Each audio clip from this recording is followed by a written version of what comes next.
All right, switching gears right now, airline passengers will spend less time stuck on the tarmac.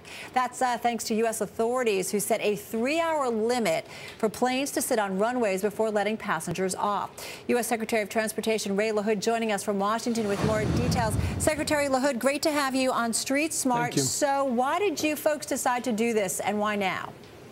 Because the flying public is sick and tired of sitting on tarmacs and sitting on runways 5, 6, 7, 8 hours with no explanation, with no food, with no water, when they should be able to go back to the terminal, either reboard or go home or get on the flight if it's leaving later. This is a way to say to the flying public, Merry Christmas. These long delays are over because the airlines now have to account for the fact that you will not sit on a plane more than 3 hours, nor will you sit on a plane more than 2 hours without food and water. All right, you talk about long delays. Why did it take so long to do this? We've all been stuck on a plane and sat on it, on the tarmac for hours. Why did it take so long to do this and make this change? Well, look, elections make a difference. I've been in this job 11 months, and after what happened with Massar and the people in Rochester, where they sat on a plane for 8 hours, we fined that airlines and gave them a stiff penalty, and we made a decision then. We're moving ahead, with or without the airlines, and this is what the flying public wants.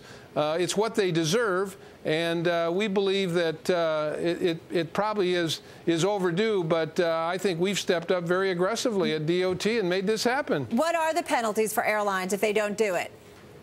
$27,500 per violation. That means if there's 120 people on that plane and they do not get back to the terminal and do not take off within 3 hours, the airline reports it and they are fined $27,500 per passenger.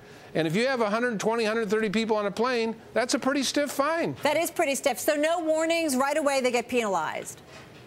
No, they report it. The airline reports it. They put it on their website. We investigate. And if we find that they waited more than 3 hours, there's a penalty. I'm going to play devil's advocate, Secretary LaHood, if I could for a moment, but I'm just thinking of a lot of shareholders who've lost so much money over the last year. We bailed out those financial companies. Some of them are paying record bonuses. The airline industry may say, how come you're penalizing us here? Because we think this will help them uptick their service, that passengers have a right to take off in a certain amount of time, and their services to passengers. We know they have an obligation to shareholders, but their number one obligation is to people that get on the plane. That number one, they're safe, but also that they're provided food and water and an understanding that the plane will take off within 3 hours. We think this will actually help business because people will not become so frustrated with flying. All right, and is this just domestic flights? Just domestic flights, that's correct. But we will be looking at international flights.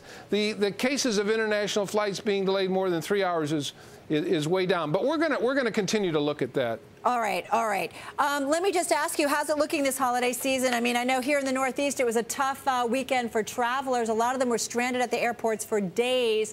How's it looking this holiday season as Christmas approaches?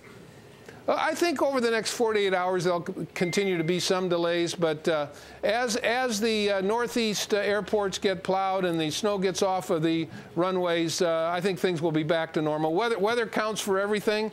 If we have a good weather over the next several days, I think people will get to their destinations on time. All right, I can guarantee you. I can guarantee you this: Santa will be on time. You're guaranteeing it. You're promising it.